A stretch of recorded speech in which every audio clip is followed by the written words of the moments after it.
বাংলাদেশের মন্ত্রী পরিষদে খুব তাড়াতাড়ি বড় ধরনের একটা রদবদল হতে যাচ্ছে বলে চাপা গুঞ্জন এবং ফিসফাস শোনা যাচ্ছে।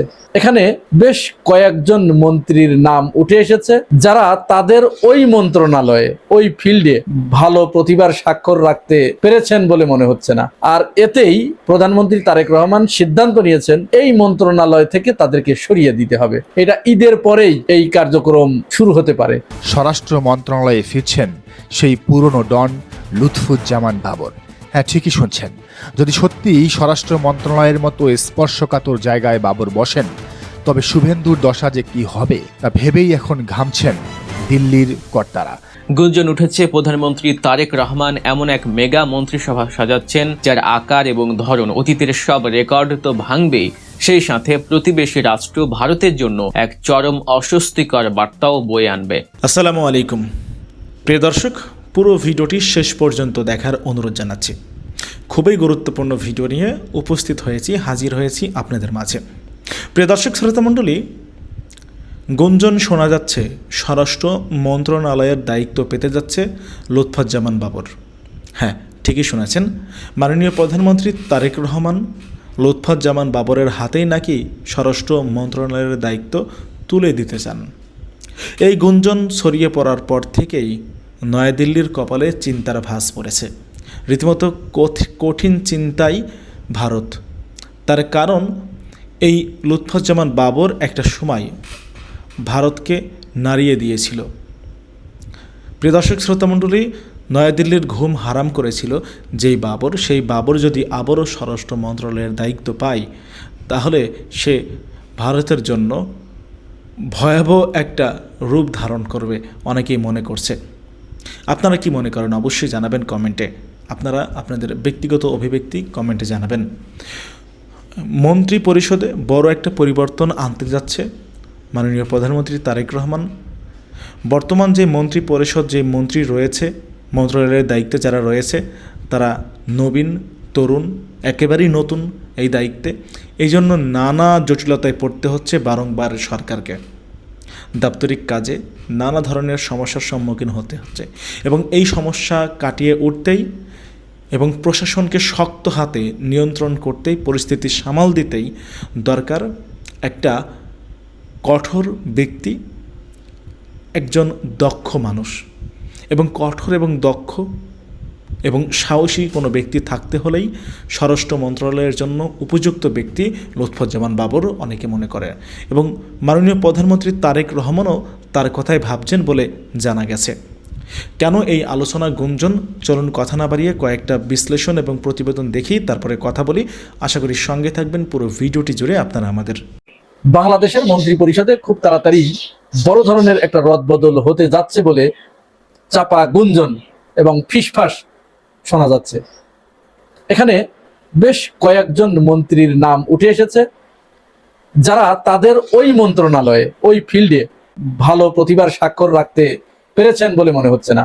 আর এতেই প্রধানমন্ত্রী তারেক রহমান সিদ্ধান্ত নিয়েছেন এই মন্ত্রণালয় থেকে তাদেরকে সরিয়ে দিতে হবে। প্রথমত, যিনি সড়ক ও সেতু মন্ত্রী আছেন, তার নামটা বেশি উচ্চারিত হচ্ছে, রবিউল আলম রবি। তাকে এখান থেকে সরিয়ে দেওয়া হতে পারে বলে জোর গুঞ্জন শুরু হয়েছে এবং এটা ঈদের পরেই এই কার্যক্রম শুরু হতে পারে। ইশরাক হোসেনের নাম উঠে এসেছে। ইশরাক হোসেন তার মন্ত্রিত্ব ছেড়ে দিয়ে তিনি মেয়র হিসেবে প্রতিদ্বন্দ্বিতা করবেন বা নির্বাচন করবেন, এরকম জোর গুঞ্জন শোনা যাচ্ছে। এর ভিতরে সবচেয়ে বেশি নাগরিক সমাজের পক্ষ থেকে আরেকটি মন্ত্রণালয়ের সুপারিশ করা হয়েছে। তিনি হচ্ছেন আমাদের মাননীয় স্বরাষ্ট্রমন্ত্রী মহোদয়। স্বরাষ্ট্রমন্ত্রী মহোদয়কে এই কারণে বদলি করতে হবে, সরকার এই বিষয়টি অবশ্যই বিবেচনা করবেন। এই কারণে স্বরাষ্ট্রমন্ত্রী তিনি একজন বিজ্ঞ পার্লামেন্টারিয়ান, সংবিধান বিষয়ে তার অগাধ জ্ঞান, অগাধ পাণ্ডিত্য। তিনি অত্যন্ত চতুর, বিচক্ষণ। তিনি মুহূর্তেই একটা অসত্য কথাকে সত্যে রূপান্তরিত করতে পারেন, একটা মন্দ কথাকে ভালো কথায় রূপান্তর করতে পারেন। যেমন জুলাই সনদ, সংস্কার কমিশন, এইগুলো যদি তিনি মেনে না নিতেন, তারা যদি মেনে না নিতেন, তাহলে এইটার বাহানায় যদি নির্বাচন পিছিয়ে দিত, এই জন্য তখন তিনি রাজি হয়েছিলেন, সব জায়গায় স্বাক্ষর করেছিলেন। এখন ক্ষমতায় এসে তিনি এইটি করবেন না। এটা তিনি আবার সংসদে দাঁড়িয়ে খুব অকপটে স্বীকার করেছেন। মুনাফিকি কাকে বলে, নেফাকি কাকে বলে, এটার সংজ্ঞা যদি পরিবর্তন না হয়ে থাকে তাহলে বাংলাদেশের জনগণ হয়তো ওই কাতারেই ফেলেছে কিনা আমাদের জানা নেই। যাই হোক, মূল কথা যেটা, এই মন্ত্রণালয় থেকে, স্বরাষ্ট্র মন্ত্রণালয় থেকে সালাউদ্দিন আহমেদকে সরিয়ে তাকে রাষ্ট্রপতি বা অন্য কোনো মন্ত্রণালয়ে প্রেরণের জন্য নাগরিক সমাজের পক্ষ থেকে জোর দাবি উঠেছে। এর একটা কারণ আছে। কারণ সরকারের আজ প্রায় 3 মাস অতিবাহিত হয়ে গেছে।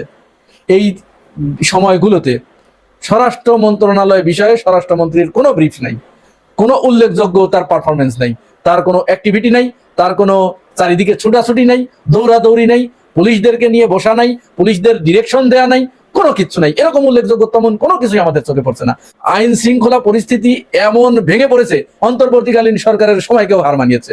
অন্তর্বর্তীকালীন সরকারের সময়ে দেশে সেনাবাহিনী ছিল, এই সেনাবাহিনী থাকার কারণে অনেকটাই কিন্তু অন্তর্বর্তীকালীন সরকার ট্যাকেল দিয়েছে। বারবার তাদেরকে নিয়ে মিটিং করা হয়েছে। জাহাঙ্গীর আলম, তিনি একজন অসুস্থ মানুষ, তারপরেও তিনি ছুটে বেরিয়েছেন, বেরাকে বেরাকে ঘুরেছেন, পুলিশ হেডকোয়ার্টার গুলো পরিদর্শন করেছেন, পুলিশের যে পুলিশ লাইন্স গুলো পরিদর্শন করেছেন, তাদের সাথে কথা বলেছেন, তাদের সুবিধা অসুবিধাগুলো জানার চেষ্টা করেছেন, তাদের মনোবল ফিরিয়ে আনার চেষ্টা করেছেন। কিন্তু সেই তুলনায় স্বরাষ্ট্রমন্ত্রী বর্তমান সালাউদ্দিন আহমেদ অনেক ইয়াং, এনার্জেটিক এবং ডাইনামিক, কিন্তু তিনি কেন যেন কোনো এক অদৃশ্য কারণে এই জায়গায় তিনি ভালো পারফর্ম করতে পারছেন না। এমনকি আমাদের পার্শ্ববর্তী দেশ ভারত থেকে সীমান্ত পার হয়ে অবাধে মাদক দ্রব্য, গাঁজা, ফেন্সিডিল এগুলো আসছে, তিনি এইটার ব্যাপারেও কোনো সুরাহা করতে পারছেন না। স্বরাষ্ট্রমন্ত্রীর দায়িত্ব সীমান্ত পাহারা দেয়া, অর্থাৎ বর্ডার গার্ড যে বিজিবি আছে তাদেরকে নিয়ন্ত্রণ করা, নির্দেশনা দেয়া। কিন্তু এই সরকার ক্ষমতায় আসার পরে সীমান্তে কি হত্যা বন্ধ হয়েছে? এই গত 2 দিন আগেও ব্রাহ্মণবাড়িয়া সীমান্তে, অর্থাৎ কসবা সীমান্তে 2 জনকে গুলি করে হত্যা করেছে বিএসএফ। কোনো প্রতিক্রিয়া নেই, কোনো প্রতিবাদ নেই, কোনো ধরনের কোনো অ্যাক্টিভিটি নেই। বলা চলে তিনি এই জায়গায় আইন শৃঙ্খলা রক্ষায় একেবারে অযোগ্যতার পরিচয় দিয়েছেন। আর সবচেয়ে উদ্বেগের বিষয় হচ্ছে মেয়ে শিশুদেরকে হচ্ছে একের পর এক। এই ঘটনা শুধু 1-2টি ঘটনা নয়, এই বিগত 1 সপ্তাহের ভিতরে 4টি মেয়েকে, ঠাকুরগাঁওয়ে 4 বছরের একটি মেয়েকে যৌন হয়রানি করে, যৌন নির্যাতন করে তারপর তাকে হত্যা করা হয়েছে। সিলেটে 4 বছরের মেয়ে ফাহিমাকে যৌন নির্যাতন করার পরে তাকে হত্যা করা হয়েছে। এরপরে মুন্সিগঞ্জে 10 বছরের একটি শিশুকে ধর্ষণ করে তারপর তাকে শ্বাসরোধ করে হত্যা করা হয়েছে। আর সবচেয়ে হৃদয় বিদারক ঘটনা ঘটেছে গতকাল, আমি যখন এই ভিডিও করছি 20 তারিখ সন্ধ্যায়, 19 তারিখে এই মিরপুরের পল্লবীতে শিশু রামিসাকে, ক্লাস 2তে পড়ে, মাত্র 7 বছর বয়স মেয়েটাকে তার পাশের ফ্ল্যাটের এক লম্পট, চরিত্রহীন, মাতাল, উন্মাদ, অমানুষ নিয়ে স্ত্রী সহ তার ওই লম্পট আর লম্পটের স্ত্রী মিলে মেয়েটিকে প্রথমে ধর্ষণ করেছে। তারপর মেয়েটি বলেছে যে তাকে বলে দেবে তার বাবা মাকে। এরপর এই স্ত্রী এবং এই স্বামী 2 জন মিলে ছোট্ট রামিসাকে প্রথমে তার গলা থেকে ধর আলাদা করে ফেলেছে, মাথাটা নিয়ে গিয়ে বাথরুমের ভিতরে বালতির ভিতরে রেখে দিয়েছে, আর তার বডিটা খাটের নিচে লুকিয়ে রেখেছে। পিতার আহাজারি, এটি কি আপনারা শুনেছেন? এটি সহ্য করার মতো নয়। পিতার কান্নায় এরকম আকাশ বাতাস ভারী হচ্ছে প্রতিদিন, এবং ধর্ষণের কোনো বিচার হচ্ছে না, মূলত কোনো বিচার হচ্ছে না। আমাদের শিশু আসিয়ার কথা মনে আছে, মাগুরায় এই শিশুটিকে ধর্ষণ করার পরে অন্তর্বর্তীকালীন সরকারের সময় আমাদের বাম শাহমাগীদের সে কি উল্লাস, লাকি ফাঁকি দিয়ে সে কি উল্লাস তাদের দেখেছি, তারা ইউনূস সরকারকে ফেলে দেবে। অথচ এখন তাদের মুখে পুরা কুলুপাটা, তারা কোনো কথা বলছে না। এমনকি টকশোতে ওই যে জাহাঙ্গীরনগর বিশ্ববিদ্যালয়ের নেরিবাদী নেত্রী নেহরিন খান নাকি যেন নাম, তারপরে কাজী জেসিন, জিটিভির, এদের মুখে কোনো কথা নাই। এমনকি এই শিশু রামিসাকে ধর্ষণ করে হত্যা করার পরে এই জায়গায় ওইখানের প্রতিমন্ত্রী আমিনুল, তিনিও যান নাই, স্বরাষ্ট্রমন্ত্রী যান নাই, সরকারের পক্ষ থেকে কেউ যায় নাই। বরং আমরা দেখেছি জামাতের এমপি কর্নেল আব্দুল বাতেন, তিনি সেখানে গিয়ে তাদেরকে সান্ত্বনা দিয়েছেন। তারপরে ঢাকা উত্তর সিটি কর্পোরেশনের যিনি মেয়র হিসেবে নির্বাচন করবেন, সেলিম উদ্দিন, তিনি সেখানে গিয়ে বলেছেন যে এই মামলার বিচার প্রক্রিয়া যেন সুষ্ঠুভাবে পরিচালিত হয়, তার জন্য আমাদের সবচেয়ে বড় আইনজীবী অ্যাডভোকেট শিশির মনিরকে তিনি আহ্বান জানিয়েছেন যে এই মামলাটি তিনি যেন পরিচালনা করেন, এবং এই ধর্ষককে ফাঁসি ছাড়া অন্য কোনো বিচার আমরা চাই না। আইনের প্রতি কতটা অশ্রদ্ধাশীল হয়ে পড়েছে, বাংলাদেশের আইন শৃঙ্খলার প্রতি তিনি কতটা বিরক্ত হয়েছেন, দেখুন তিনি কি বলেছেন। কিছুই চাই না, বিচার আপনারা করতে পারবেন না, আপনাদের এই ধরনের কোনো রেকর্ড নাই, আপনারা পারবেন না, আমার মেয়েও ফিরে আসবে না। কোনো পিতা সন্তান হারানোর পরে, তার সন্তানটাকে হত্যা করার পরে কোনো পিতা কখনো এই কথা বলে যে আমি বিচার চাই না? কার কাছে বিচার দিব? আপনাদের কি রেকর্ড আছে যে আপনারা একটা বিচার করেছেন? একটি রেকর্ড দেখান। এটি এদেশের মানুষ দেখতে দেখতে অভ্যস্ত হয়ে গেছে, একটি বিচার হয় না। কারণ এদেশের আইন, আদালত, আইনজীবী, পুলিশ প্রত্যেকেই এই ধরনের ঘটনা ঘটার পরে তারা তাদের জিহ্বা দিয়ে লালা ঝরতে থাকে, পানি ঝরতে থাকে যে কখন আমার মক্কেল আসবে, সেখান থেকে টাকা ইনকাম করব। টাকা খেয়ে ভুরি ভুরি প্রমাণ থাকার পরেও, ভিডিও প্রমাণ থাকার পরেও সেই মামলাগুলোকে হালকা করে দেওয়া হয়, আসামিদেরকে জামিনে বের করে দেওয়া হয়। তারপরে জামিনে বের হয়ে এসে তারা আবার সেই ভিকটিমদের পরিবারের উপরে হুমকি ধামকি, এমনকি কোনো কোনো ক্ষেত্রে হামলা পর্যন্ত করে থাকেন। এই হচ্ছে বাংলাদেশের আইন, এই হচ্ছে বাংলাদেশের বিচার ব্যবস্থা। আমরা অনেক বড় আশা নিয়েছিলাম যে দীর্ঘদিন পর একটি নির্বাচিত সরকার আসছে, তারা এর বিচার করবেন। কিন্তু স্বরাষ্ট্রমন্ত্রী তিনি জুলাই সনদ নিয়ে ব্যস্ত, তিনি তার আইন শৃঙ্খলা পরিস্থিতি নিয়ে বিন্দু মাত্র তার কোনো মাথা ব্যথা নেই। এই ব্যাপারে তার কোনো ব্রিফ আজ পর্যন্ত আমরা শুনি নাই। সুতরাং তাকে এই পদে থাকার কোনো দরকার নেই। আমরা তার চেয়ে বরং সাবেক স্বরাষ্ট্র প্রতিমন্ত্রী লুৎফুজ্জামান বাবর, তাকে দরকার। সরকারের প্রতি আমরা জোর দাবি জানাচ্ছি, সালাউদ্দিন আহমেদকে এখান থেকে সরিয়ে দিয়ে লুৎফুজ্জামান বাবরকে এখানে আনতে হবে। এতে দুইটি কাজ হবে। এখানে তার পুরনো মন্ত্রণালয়, তিনি এখানে আগে কাজ করেছেন, তার বিচিত্র অভিজ্ঞতা রয়েছে, তিনি তার অভিজ্ঞতার আলোকে বাংলাদেশের সমস্ত আইন শৃঙ্খলা পরিস্থিতি তিনি নিয়ন্ত্রণে নিয়ে আসতে পারবেন। আর সবচেয়ে বড় উপকার হবে সীমান্তের ওপারে যে দলটি বর্তমানে ক্ষমতায় এসেছে, কট্টর সাম্প্রদায়িক একটি দল, সন্ত্রাসী ধরনের একটি দল। এদের না আছে কোনো আগা, না আছে কোনো পাছা। এরা মুসলমানদের উপর চরম সিদ্ধহস্ত এবং বাংলাদেশে এরা যে কোনো মুহূর্তে যে কোনো ধরনের দুর্ঘটনা ঘটিয়ে দিতে পারে। বারবার তারা সেই হুমকি দিচ্ছে। সুতরাং লুৎফুজ্জামান বাবর হচ্ছে ওই শুভেন্দুর জম। শুভেন্দু লুৎফুজ্জামান বাবরকে, বাঘকে যেরকম মানুষ ভয় পায়, শুভেন্দু এরকম ভয় পায়। লুৎফুজ্জামান বাবরকে যদি এখন স্বরাষ্ট্রমন্ত্রীর দায়িত্ব দেওয়া হয়, তাহলে শুভেন্দু তীরের মতো সোজা হয়ে যাবে। ওর মাথা আর কোনোদিন সোজা হবে না। মাথা নিচু করে লুৎফুজ্জামান বাবরকে সালাম দিয়ে তাকে এখান থেকে বিদায় নিতে হবে। সুতরাং তাকে দরকার। উই আর লুকিং ফর শত্রুজ। এক সময়ের এই ডায়লগ শুনে যারা তাচ্ছিল্যের হাসি হেসেছিল, আজ তাদেরই গলা শুকিয়ে কাঠ। বিশেষ করে দিল্লির সাউথ ব্লক আর পশ্চিমবঙ্গের নব্য মুখ্যমন্ত্রী শুভেন্দু অধিকারীর রাতের ঘুম তো আক্ষরিক অর্থেই হারাম হয়ে গেছে। কারণ যে মানুষটিকে 17 বছর ধরে কারাগারের অন্ধকার প্রকোষ্ঠে আটকে রেখে তিলে তেলে শেষ করার এক বিভৎস ব্লুপ্রিন্ট করা হয়েছিল, আজ সেই ডন, সেই পুরনো অ্যাকশন হিরো আবার চারপাশ কাঁপিয়ে ফিরে আসছেন। আর এই ফিরে আসা কোনো সাধারণ প্রত্যাবর্তন নয়, এটি হলো বাংলাদেশের রাজনীতি এবং ভূ রাজনীতির সবচেয়ে বড় মাস্টার স্ট্রোক। পশ্চিমবঙ্গের মসনদে বসার পর থেকেই মুখ্যমন্ত্রী শুভেন্দু অধিকারী বাংলাদেশকে নিয়ে যে লাফালাফি শুরু করেছেন, কথায় কথায় বাংলাদেশ দখলের যে ফালতু গলাবাজি করছেন, তার মোক্ষম দাওয়াই দিতে এবার মাঠে নামছে সরকার। আর সেই ডাইরেক্ট অ্যাকশন প্ল্যানের তুরুপের দাস হয়ে স্বরাষ্ট্র মন্ত্রণালয়ে ফিরছেন সেই পুরনো ডন লুৎফুজ্জামান বাবর।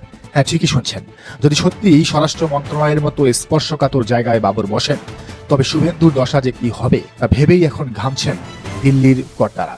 কেন বাবরকে ভারতের জমদূত বলা হয়? চলুন আজকের এই এক্সক্লুসিভ পলিটিক্যাল থ্রিলারে জেনে নেই ভারত বনাম বাবরের সেই হাড্ডাহাড্ডি খেলার আসল মাস্টার প্ল্যান। পশ্চিমবঙ্গের গদিতে বসার পর থেকে মুখ্যমন্ত্রী শুভেন্দু অধিকারী যেন ধরাকে সরাজ্ঞান করছেন। তার হাবভাব দেখে মনে হচ্ছে বাংলাদেশ যেন তার হাতের মোয়া। কথায় কথায় তিনি ফাপড় দিচ্ছেন, বাংলাদেশ দখল করা নাকি তার কাছে মোটেও কয়েক মিনিটের ব্যাপার। কিন্তু তিনি ভুলে গেছেন আজকের ঢাকা আর সেই আগের ঢাকা নেই। তার এই চোখ রাঙ্গানি দেখে বাংলাদেশ চুপ করে বসে থাকেনি। শুভেন্দুর এই দাদাগিরি আর ফাঁকা আওয়াজের পরক্ষণে স্পিকার মেজর হাফিজউদ্দিন এমন এক কড়া ধমক দিয়েছেন যে দিল্লির বাঘা বাঘা নেতাদেরও পিলে চমকে গেছে।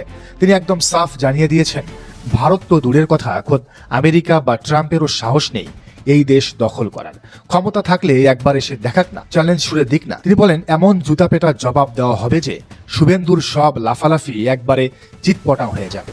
এক ধমেকেই শুভেন্দুর সব অহংকার যেন মাটিতে মিশে গেছে। কিন্তু কথার এই লড়াইয়ে নাস্তানাবুদ হয়ে শুভেন্দু অধিকারী অপমান লুকাতে নতুন এক নোংরা খেলায় মেতেছেন। নিজের রাজ্যের ভেতরের ঝামেলার দায় অন্যের ঘাড়ে চাপিয়ে নিজেকে খুব ভালো মানুষ সাজাতে চাইছেন তিনি। তাই মন্ত্রিসভার প্রথম বৈঠকেই তিনি এক অদ্ভুত এবং উস্কানিমূলক নির্দেশ দিয়েছেন। অনুপ্রবেশের ভুয়া অজুহাত তুলে মাত্র ৪৫ দিনের মধ্যে বিএসএফ এর হাতে কাঁটাতারের বেড়া দেওয়ার জন্য রাজ্যের বিশাল জমি তুলে দেওয়ার চক্রান্ত করছেন। নিজের আখের গোছাতে গিয়ে বর্ডারে নতুন করে এই যে উস্কানি তিনি দিচ্ছেন, তার এই কুকর্ম দুই দেশের সম্পর্ককে একেবারে খাদের কিনারায় ঠেলে দিচ্ছে। তিনি হয়তো জানেন না তার এই সব খেলার উচিত শিক্ষা দিতে ঢাকা অনেক আগে থেকেই প্রস্তুত। শুভেন্দুর এসব ফালতু মাস্তানি আর দেশের টালমাটাল অবস্থা সামাল দিতে এবার নড়ে চড়ে বসেছে তারেক রহমানের সরকার। বর্তমানে মন্ত্রিসভার সদস্য মাত্র 49 জন হলেও তাদের অনেকেই প্রশাসনিক কাজে বেশ নতুন। এই নতুন লোকদের কারণে বিভিন্ন কাজে যে ধীরগতি বা জট তৈরি হয়েছে সেটা চিরতরে ঘুচিয়ে দিতেই তারেক রহমান এক বিশাল রদবদলের সিদ্ধান্ত নিয়েছেন। ক্ষমতার অলিন্দে কান পাতলেই এখন শুধু হেভিওয়েট নেতাদের নতুন দায়িত্ব পাওয়ার খবর শোনা যায়। সরকারি কাজে তুমুল গতি আনতে এবার মাঠে নামানো হচ্ছে একদম পোরখাওয়া আর পরীক্ষিত নেতাদের। ডাকসুর সাবেক ভিপি আমানুল্লাহ আমান, গাজীপুরের KM ফজলুল হক মিলন, ডক্টর দেওয়ান মোহাম্মদ সালাউদ্দিন বাবু, টেকনোক্র্যাট কোটায় ডক্টর আসাদুজ্জামান রিপন এবং আরও কয়েকজন পুরনো পরীক্ষিত এবং ভারত বিরোধী নেতা এবার সরকারে গুরুত্বপূর্ণ দায়িত্ব পাচ্ছেন। দেশের আইন শৃঙ্খলা পরিস্থিতি একদম লোহার মতো শক্ত হাতে কন্ট্রোল করতে এখন একজন রাফ অ্যান্ড টাফ করা মাথার লোকের খুব দরকার। আর ঠিক এই জায়গাতেই হিসেবের খাতায় সবচেয়ে বড় খেলোয়াড় হিসেবে উঠে এসেছে সেই পুরনো বসের নাম লুৎফুজ্জামান বাবর। তাকে সামনে এনে সরকার এমন এক মাস্টার প্ল্যান সাজিয়েছে যা দেখে চারপাশের সবাই থ বনে গেছে। এই বাবর নামটা শুনলেই ভারতের সাউথ ব্লকের কর্তাদের কপালে লাল বাতি জ্বলে ওঠে। কেন? এর উত্তর লুকিয়ে আছে 1 দশক পুরনো এক রোমহর্ষক কাহিনীতে। যে মানুষটির গলার মাপ নিচ্ছিল ফাঁসির দড়ি, তিনি 2026 সালের নির্বাচনে নেত্রকোনা 4 আসন থেকে 1,21,000 ভোটের বিশাল ব্যবধানে প্রমাণ করেছেন মানুষের ভালোবাসাকে জেলের 4 দেওয়ালে আটকে রাখা যায় না।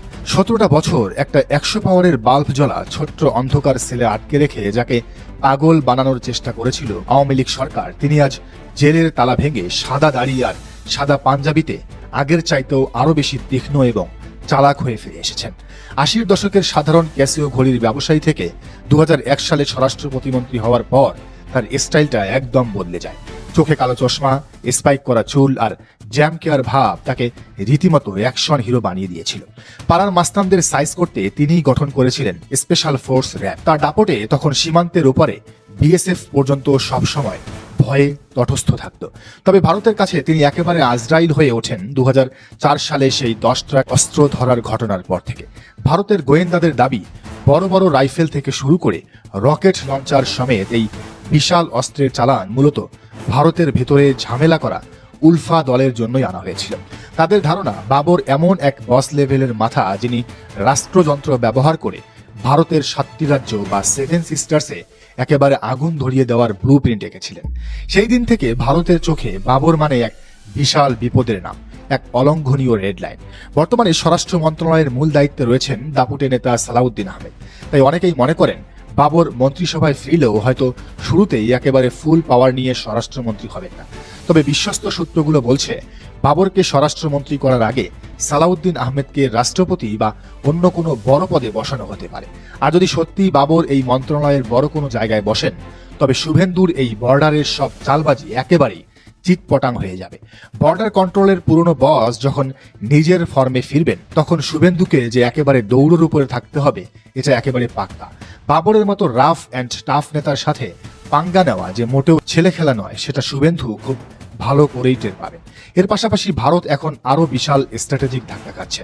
ঢাকা আর ইসলামাবাদের মধ্যে 10 বছর মেয়াদী এক গোপন গোয়েন্দা চুক্তি এখন আর কোনো গুঞ্জন নয়, রূঢ় বাস্তবতা। এই চুক্তির ফলে ভারতের সেই পুরনো দাদাগিরির চরম ভরাডুবি করছে। পাকিস্তান এবং বাংলাদেশের এই কাছাকাছি আসা ভারতের 7 সিস্টার্সের নিরাপত্তা নিয়ে নতুন করে হাবুডুবু খাওয়ার জোগাড় তৈরি হয়েছে। ভারত এখন চারদিক থেকে শুধু প্যাচে পড়ছে। আগে সবার একটা ধারণা ছিল ঢাকায় যে দলই ক্ষমতায় আসুক না কেন তারা সবসময়ই দিল্লির ইশারায় নাচবে। তারেক রহমানের সরকারও সেই পথে হাঁটছিল, কিন্তু হঠাৎ করেই দিক বদলে গেছে। তাই ভারতপন্থীদের সরিয়ে তারেক রহমানের সরকারে এখন ভারত বিরোধীদের বড় বড় জায়গায় বসানো হচ্ছে। দর্শক, এই বিষয়টিকে আপনি কিভাবে দেখছেন জানান মন্তব্যের ঘরে। দক্ষিণ এশিয়ার ভূ রাজনীতিতে এক অভূতপূর্ব এবং অকল্পনীয় কম্পন তৈরি হতে যাচ্ছে। ফাঁসির মঞ্চ থেকে ফিরে আসা এক বিতর্কিত চরিত্র, যিনি কিনা একসময় নয়াদিল্লির নীতি নির্ধারকদের রাতের ঘুম হারাম করে দিয়েছিলেন, তিনি নাকি বসতে যাচ্ছেন বাংলাদেশের অভ্যন্তরীণ নিরাপত্তার সর্বোচ্চ মসনদে। হ্যাঁ, রাজনৈতিক ক্ষমতার দাবার বোর্ডে এমনই এক রোমহর্ষক এবং অবিশ্বাস্য চালের ছক কষা হচ্ছে। সব জল্পনা কল্পনাকে সত্যি প্রমাণ করে আসন্ন ঈদের ছুটির পরপরই দেশের রাজনৈতিক এবং প্রশাসনিক কাঠামোর ভোল পাল্টে দিতে পারে একটি মাস্টার প্ল্যান। গুঞ্জন উঠেছে প্রধানমন্ত্রী তারেক রহমান এমন এক মেগা মন্ত্রিসভা সাজাচ্ছেন যার আকার এবং ধরন অতীতের সব রেকর্ড তো ভাঙবেই, সেই সাথে প্রতিবেশী রাষ্ট্র ভারতের জন্য এক চরম অস্বস্তিকর বার্তাও বয়ে আনবে। হঠাৎ করে কেন এই মন্ত্রিসভা সম্প্রসারণের প্রয়োজন পড়ল? এই প্রশ্নের উত্তর খুঁজতে আমাদের বর্তমান প্রশাসনের ভেতরের দিকে তাকাতে হবে। বর্তমানে এই সরকারের মন্ত্রিসভার সদস্য সংখ্যা 49 জন। নতুন মুখ এবং নতুন উদ্দীপনা থাকলেও বাস্তব সত্য হলো দাপ্তরিক কাজে এই মন্ত্রিসভার একটি বড় অংশেরই পর্যাপ্ত অভিজ্ঞতা নেই। আমলাতন্ত্রের জটিল গ্যারাকলে পড়ে সরকারের দৈনন্দিন কাজ এবং সিদ্ধান্ত গ্রহণে মারাত্মক ধীরগতি লক্ষ্য করা যাচ্ছে। প্রশাসনের এই স্থবিরতা একটি নতুন সরকারের জন্য কখনোই ভালো লক্ষণ নয়। এই দুর্বলতা কাটিয়ে উঠে সরকারের কাজের চাকায় অভাবনীয় গতি আনতে তারেক রহমান সিদ্ধান্ত নিয়েছেন অভিজ্ঞ, পোড় খাওয়া এবং রাজপথ ও প্রশাসন দুই জায়গাতেই সমানভাবে দক্ষ নেতাদের সামনে নিয়ে আসার। ইতিহাসের পাতা উল্টালে আমরা দেখতে পাই 2013 সালের 18 নভেম্বর নির্বাচনকালীন সরকার হিসেবে তৎকালীন প্রধানমন্ত্রী শেখ হাসিনা 66 সদস্যের একটি মন্ত্রিসভা গঠন করেছিলেন। এটি ছিল স্বাধীন বাংলাদেশের ইতিহাসের সবচেয়ে বড় আকারের মন্ত্রিসভা। কিন্তু বর্তমান রাজনৈতিক বিশ্লেষকরা মনে করছেন তারেক রহমানের আসন্ন মেগা মন্ত্রিসভা সেই রেকর্ডকেও হয়তো পেছনে ফেলে দেবে। এই বিশাল রদ বদলে কাদের নাম উঠে আসছে? বিশ্বস্ত রাজনৈতিক সূত্রগুলো নিশ্চিত করেছে যে বিএনপি থেকে এক ঝাঁক পরীক্ষিত নেতা যুক্ত হতে যাচ্ছেন এই সরকারে। ডাকসুর সাবেক ভিপি এবং ঢাকা 2 আসন থেকে নির্বাচিত আমানুল্লাহ আমান, গাজীপুর 5 আসনের AKM ফজলুল হক মিলন এবং ঢাকা 19 আসনে ডক্টর দেওয়ান মোহাম্মদ সালাউদ্দিন বাবুর নাম এই তালিকায় জলজল করছে। পাশাপাশি সরকারের কার্যক্রমে পেশাদারিত্ব বাড়াতে টেকনোক্র্যাট কোটায় ডক্টর আসাদুজ্জামানকে মন্ত্রিসভায় আনার প্রবল সম্ভাবনা রয়েছে। এর ফলে বর্তমান কৃষি মন্ত্রী, বাণিজ্য মন্ত্রী, শিল্পমন্ত্রী, জনপ্রশাসন এবং খাদ্যমন্ত্রী দফতরে বড় ধরনের পরিবর্তন বা রদ বদল ঘটাতে পারে। শুধু তাই নয়, এই মন্ত্রিসভায় পূর্ণ মন্ত্রী এবং প্রতিমন্ত্রীদের পাশাপাশি কয়েকজন উপমন্ত্রী ও উপদেষ্টা যুক্ত করার পরিকল্পনাও চলছে। আলোচনার টেবিলে প্রবলভাবে উপস্থিত রয়েছেন ব্যারিস্টার রুমিন ফারহানা। স্বতন্ত্র সংসদ সদস্য হিসেবে নিজের প্রখর বাগ্মিতা এবং যুক্তির কারণে তিনি ইতিমধ্যেই দেশবাসীর নজর কেড়েছেন। তবে সাবেক বিএনপিয়ান হিসেবে এবং আস্থাভাজন হওয়ায় নারী বা অন্তর্ভুক্তিমূলক কোটায় তার নাম বেশ জোরালোভাবেই উচ্চারিত হচ্ছে। চমক হিসেবে থাকতে পারেন আন্দালিব রহমান পার্থ।